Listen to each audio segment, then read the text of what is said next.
তেখেতে কথা তেওঁতো নিজেই কৈছে, তোমালোকে নিজেই কৈছা, সন্মুখতে ছাৰে কথা পাতিছে, সেইকাৰণে চেষ্টা কৰিম বুলি কৈছে। এজন যেতিয়া উপাচাৰ্যই তোমালোকক চেষ্টা কৰিম বুলি কৈছে, তাতকৈ মই ওপৰত কেনেকৈ ক'ব পাৰিম কোৱা?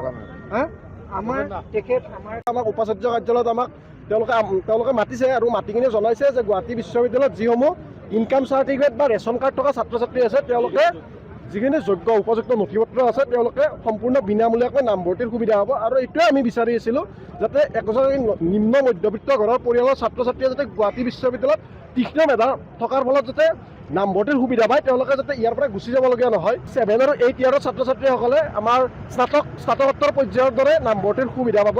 আমি মুখ্যমন্ত্ৰী মহোদয়ক আমি অতি সোনকালে সাক্ষাৎ কৰিম আৰু প্ৰতিগৰাকী ছাত্ৰ ছাত্ৰীয়ে যাতে ন্যূনতম এখন মহাবিদ্যালয়ত যাতে তেওঁলোকে 7,000-8,000 টকাত যেনেকৈ নামভৰ্তিৰ সুবিধা পায়, গুৱাহাটী বিশ্ববিদ্যালয়ত 5 বছৰীয়া ছাত্ৰ ছাত্ৰীসকলে FYMP ছাত্ৰ ছাত্ৰীসকলে যাতে সেই সুবিধাটোৱে পায়, তাৰ কাৰণে আমি আহ্বান জনাম। আমাৰ দাবী মানি লোৱা হৈছে। ইতিমধ্যে আমাক উপাচাৰ্য মহোদয় কনফাৰ্মেশ্যন দিছে যে তেওঁৰ ফালৰ পৰা তেওঁলোকে বিশ্ববিদ্যালয় আমাক প্ৰদান কৰিব।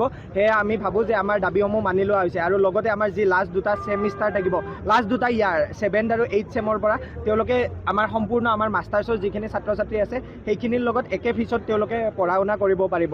বিগত 3টা বছৰে আমাৰ যি আন্দোলন বা আমাৰ যি কণ্ঠ, তেওঁলোকে আমাক কোনো সঁহাৰি দিয়া নাছিলে, কিন্তু বৰ্তমান সময়ত তেওঁলোকে আমাৰ প্ৰতি যি সঁহাৰি জনালে, তাৰ বাবে গুৱাহাটী বিশ্ববিদ্যালয়ৰ কৰ্তৃপক্ষ কিন্তু সঁচাকৈ আমাৰ ধন্যবাদৰ যোগ্য।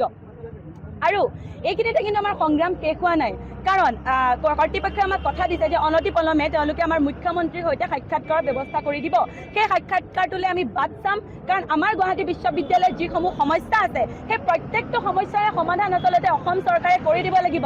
অসম চৰকাৰে বৈষম্যতা কৰিব নোৱাৰে দুখন বিশ্ববিদ্যালয়ৰ মাজত বা যিকোনো বিশ্ববিদ্যালয়ৰ মাজত। গতিকে আন বিশ্ববিদ্যালয়ে যি সুবিধা পাইছে, গুৱাহাটী বিশ্ববিদ্যালয়ে কিন্তু সেইখিনি সুবিধা পাব লাগিব।